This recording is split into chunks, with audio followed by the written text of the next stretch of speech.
अभी अभी एक वीडियो देखा मैंने और उसमें बड़ी दुख भरी आवाज़ में एक सज्जन ने एक पुराने फिल्मी गीत की पैरोडी बना के वो गा रहे थे। गीत था, जिस गली में तेरा घर न हो बालमा, उस गली से तो हमको गुजरना नहीं। और ये कह रहे थे कि जिस गली में तेरा घर हो बालमा, उस गली से तो हमको गुजरना नहीं। ये दौरे कोरोना है और इस दौर में इस तरह की बातें, इस तरह की पैरोडीज बनती हैं। बात सच्ची होती है, दिल को लगने वाली होती है। कोई किसी को यूं ही समझाए और कोई गा के बताए, बड़ा फ़र्क पड़ता है।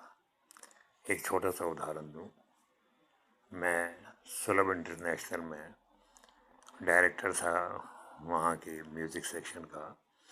वहाँ आर्टिस्ट थे, वो स्कूलों में, कॉलेजों में, झोंपड़ी पट्टी में, बैंकों में और टमटम पड़ाव वगैरह पे जाते थे। ये उपदेश देते थे सुलभ इंटरनेशनल का कि सफाई रखनी है। अब ये आप उन बच्चों को समझाते रहिए कि कूड़ा डब्बे में फेंका करो, वो करो, तो वो गाने के रूप में उसको गाते थे। दमादम मस्त कलंदर, फेंको कूड़ा डब्बे के अंदर। और इसी तरह से और बहुत से गाने थे जो बनाए गए थे और गा गा करके उसका प्रभाव अच्छा होता था। स्कूल में बच्चे भी साथ साथ ताल में ताल मिलाकर गाते थे। इसीलिए ये सज्जन गीत के रूप में अपने दिल का दुख बता रहे थे।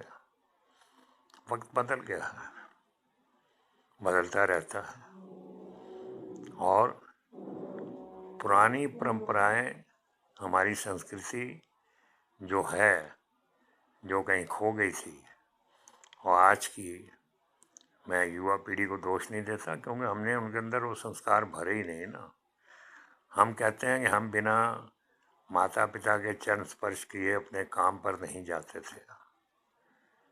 आजकल तो हाय और हेलो, मैं हैरान होता हूँ जब कोई दूसरे को हाय कहता है तो मैं सोचने लगता हूँ क्या इसका कोई सगे वाला मर गया या उसका मर गया जो हाय हाय कर रहे हैं।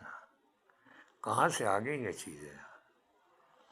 खैर, दोषी हम हैं। हमने, जो हमारे माँ बाप ने, माता पिताजी ने हमारे अंदर संस्कार भरे, हमने दिए हैं। उनके पास हमारे लिए समय था, हमारे पास इनके लिए समय नहीं है।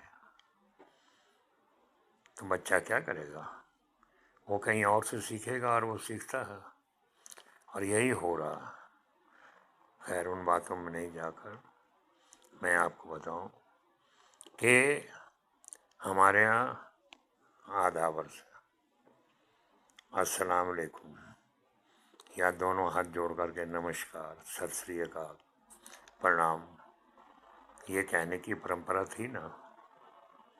और लोग आज भी करते हैं ऐसा, लेकिन नई पीढ़ी के लोग वो नहीं करते। वो हग करते हैं, जप्फी पाते हैं, हाथ मिलाते हैं, और उसका नतीजा आप देख रहे हैं कि हम कहाँ से कहाँ चले गए। खैर, समय उनके दोष निकालने का नहीं, समय है कि हम इन चीज़ों को छोड़ें, अपनी संस्कृति की पहचान बनाएं। और ये कोरोना आ गया आ गया आ गया, कहते हैं कि हर 100 साल के बाद कोई महामारी आती है। कभी हैज़ा आता है, कभी प्लेग आता है, कभी कैंसर आ गया, कभी डेंगू आ गया, कभी कोई आ गया।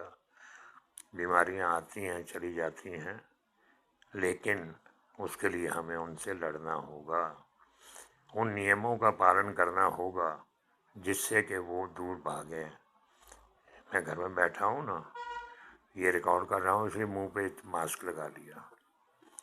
बाहर निकलिए, मास्क लगाइए, हाथ धोइए, धोने का तरीका बता दिया उन्होंने, सैनिटाइज कीजिए, घर के अंदर भी सैनिटाइज़र से छिड़काव करते रहिए और दूरी बना के रखिए। मैं ये बात बताऊं, रिस्पेक्टेबल डिस्टेंस यानी कि एक दूसरे के बीच में होना चाहिए, बड़े और छोटे का उससे रिलेशन होता है, उसी को सोशल डिस्टेंस कह दिया हमारे प्रधानमंत्री ने। बात तो वही है, दाएं से पकड़ो कान या बाएं से पकड़ो, लेकिन काम तो वही है। और ये दूरी क्यों? क्योंकि वो छींकने से, खांसने से कहते हैं कि कोरोना के कीटाणु निकलते हैं, लेकिन आप दूर रहेंगे, मुंह को दाएं या बाएं कोहनी में करके आप छींकेंगे, मुंह के आगे रुमाल रख के छींकेंगे या खांसेंगे, तो वो कीटाणु उन तक, सामने वाले तक नहीं पहुंच सकते। इसीलिए ये सोशल डिस्टेंस का जो है वो किया गया। आजकल हुआ कि 6 फुट की दूरी, तो पहले भी तो होती थी श्रीमान जी।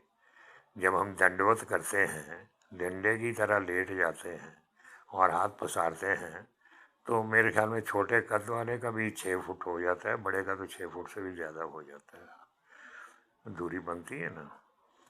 पहले पत्नी कभी पति के साथ हाथ पकड़ कर नहीं चलती थी, एक डिस्टेंस अपने आप बन जाता था। ये या तो उसकी स्पीड तेज़ होती थी, नहीं तो एक आदर है कि पत्नी पीछे चलती है, पति आगे चलता है, और इस तरह से वो जब चलते हैं तो एक डिस्टेंस बनता है, वो बनाना चाहिए। एक चीज़ और कहूँ, कभी ये मत फील कीजिए कि आप बूढ़े हैं। मैं हैरान हूँ कि बार बार टीवी पर, दूरदर्शन पर हमारे एक्सपर्ट आते हैं, बुज़ुर्गों को चेतावनी देते हैं। अरे भैया, चेतावनी उसको दो जिसके अंदर कोई रोग है, उसके अंदर टीबी है, उसकी किडनी खराब है, वो डायबिटिक है, या उसको और कोई बीमारी है, हार्ट की बीमारी है, उसको खतरा है, चाहे वो 30 साल का हो, चाहे वो बड़ी उम्र का हो। गोपाल सिंह नेपाली ने क्या कहा था, ये जीवन एक बहती नदिया, कोई रुके ना पानी में, कोई चला बुढ़ापे के संग, कोई भरी जवानी में। जाना तो है ही, और इसलिए मैं कोई अहंकार नहीं कर रहा। आपको देखने से लग रहा होगा मुझे कि मैं बुजुर्ग हूँ, बाकी मैं 38 साल का हो गया हूँ। हैरान हो गए? हैरान मत होइए, 8 इधर कर लीजिए, 3 इधर कर लीजिए, but have the feeling, have the mental setup that you are still young, young in thought, young in behaviour. और क्या होगा फिर, आपको वो बुजुर्गों वाली चेतावनी काम नहीं देगी। हाँ, जवानों को भी खतरा है, बड़ों को भी है। आज ही न्यूज़ आया, पुलिस का सिपाही मर गया, 34 साल का था।